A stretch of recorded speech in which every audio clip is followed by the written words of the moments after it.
এই লোক যে এত বড় টাকাবাজ, এই লোক যে এত বড় ডাকাত, এটা দেখলে এখন আর বোঝার উপায় নাই, ঠিক না? আগে মোটামুটি একটু উপায় ছিল যে না একজন বয়স্ক লোকের কাছে আসছি চলবে, অথবা একজন হুজুরের কাছে আসছি বা হুজুর টাইপের লোক চলবে। এখন আর এই দেখার কোনো উপায় নাই, যে বরং তাল গাছ যদি বুড়া হয় আবাত্তি থাকে না বাত্তি হয়? কি হয়? বাত্তি হয় না? শয়তান যদি বুড়া হয় ছোট শয়তান থাকে না বড় শয়তান হয়? ইবলিস যদি বুড়া হয় ছোট ইবলিস হয় না বড় ইবলিস হয়? যদি ছোটকাল থেকে শয়তানি করতে করতে করতে বুড়া হয়, তওবা যদি না করে, এখন বুড়া অবস্থায় কি ছোট শয়তান না বুড়া শয়তান? বুড়া শয়তান হয়। তওবা করলে তো ভালোই, ভালো হয়ে গেলে তো ভালো।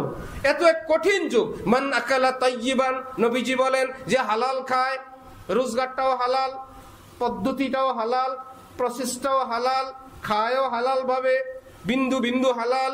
ইব্রাহিম ইবনে আদহাম কারো কাজ করতেন, সারাদিন কাজ করতেন, সন্ধ্যাবেলায় যখন মালিক পারিশ্রমিক দিতেন এই বলে ফেরত দিয়ে দিতেন যে আমি তো আপনার কাজ করলাম, আমার মনে সন্দেহ যতটুকুন শক্তি দিয়ে কাজটা করার দরকার ছিল মনে হয় পুরাটা শক্তি আমি দেই নাই।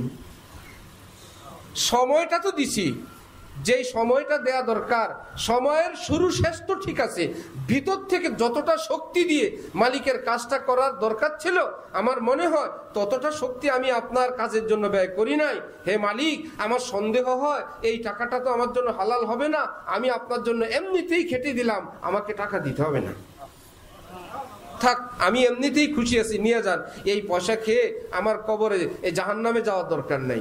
ইমাম মালিক রহমতুল্লাহ আলাই ব্যবসায়ীদেরকে ডাকতেন, তোমরা ব্যবসা করবা, রুজির জন্য, রুটির জন্য জান্নাতে যাবা, নামাজ পড়বা, ব্যবসার মাসআলা বলো, কেনার সময় কিভাবে কিনতে হয়, বিক্রির সময় কিভাবে বিক্রি করতে হয়, ক্রেতা খরিদ্দারের সঙ্গে কিভাবে বলতে হয়, বাকিতে কিভাবে, নগদে কিভাবে, যৌথ ব্যবসা কিভাবে। বলতে না পারলে দোকানে তালা। যেদিন মাসআলা জানবা সেদিন দোকানদারি করতে আসবা, কারণ এই 20-50 বছরের ব্যবসা করে চিরকালের জাহান্নামে যাবা। বন্ধু, এর চেয়ে আয় তেরে লাহুতি উস রিজিক সে বহুত আচ্ছি জিস রিজিক সে আতি হো পরওয়াজ মে কোতাহি। আমার নবী পেটে পাথর বেঁধে আমাকে তোমাকে হারাম খাওয়া শিখান নাই। প্রয়োজনে না খেয়ে থাকবো, খেয়ে জাহান্নামে যাওয়ার চেয়ে না খেয়ে থাকা অনেক ভালো। হারাম অনেক আইটেম খাওয়ার চেয়ে রুটি চাটনি অনেক ভালো।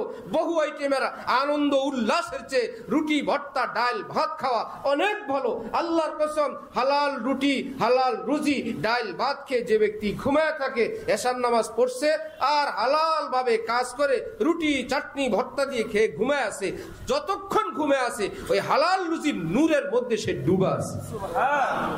এসাও পড়ে নাই, হালালও খায় নাই, আনন্দ ফুর্তি, যত ক্লাবে গেল স্পেশাল খাওয়া আসলো, পুরোটা লানত। পেটে আছে পুরোটা অন্ধকার অন্ধকার, না এসা পড়ছে, না হালাল খাবার আছে, না ফজরের তৌফিক আছে, আল্লাহ লানতের মধ্যেই ডুবে আছে।